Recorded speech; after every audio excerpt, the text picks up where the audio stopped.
قبلہ ڈاکٹر صاحب کی بارگاہ میں عرض ہے کہ کیا زمین ساکن ہے یا سورج کے گرد گھومتی ہے؟ کیا یہ مسئلہ عقائد میں سے ہے؟ اصل میں ویسے تو ہر چیز ہی عقیدہ ہے، یعنی جو منطق کے لحاظ سے یہ ہے کہ جب کوئی بات حکم یقین تک پہنچ جاتی ہے تو وہ عقیدہ ہی ہوتا ہے، خواہ کسی چیز کے بارے میں ہو۔ تو یہ ہے کہ چونکہ یہ تو واضح طور پر نص قرآنی ہے تو اس بنیاد پر ایمان رکھنا ضروری ہے کہ اللہ تعالیٰ فرماتا ہے امن جعل الارض قرارا، کہ وہ اللہ جس نے زمین کو مستقر ٹھہرا ہوا بنایا۔ تو قرار یعنی زمین مستقر ہے،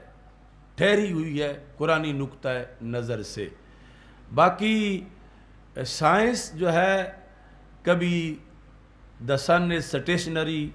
کہتی ہے، کبھی کسی نظریے کی طرف جاتی ہے، تو اس میں قول فیصل یہ ہے کہ ہم اس کے تابع ہیں، لا تبدیل لکلمات اللہ، اللہ کے کلمات میں کوئی تبدیلی نہیں ہے۔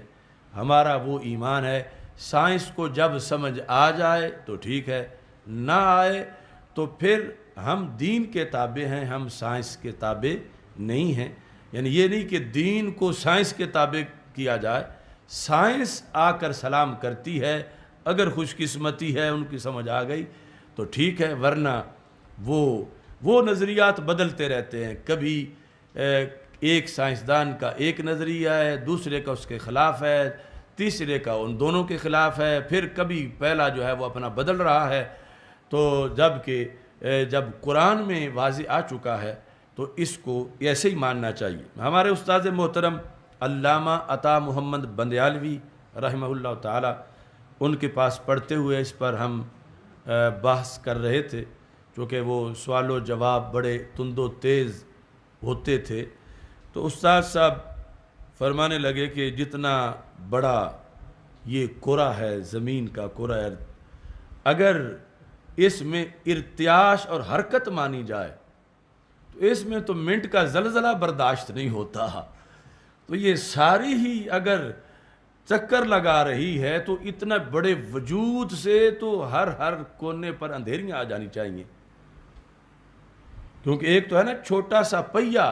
حرکت کر رہا، ایک ہے بہت بڑا وہ جس پر جھولے لگے ہیں وہ حرکت کر رہا ہو، اور یہ زمین ساری اتنی بڑی جو ہے، تو پھر اس کی آبادیاں، اس کے جنگلات، اس کے سمندر، اس کے پہاڑ، تو اس بنیاد پر یعنی یہ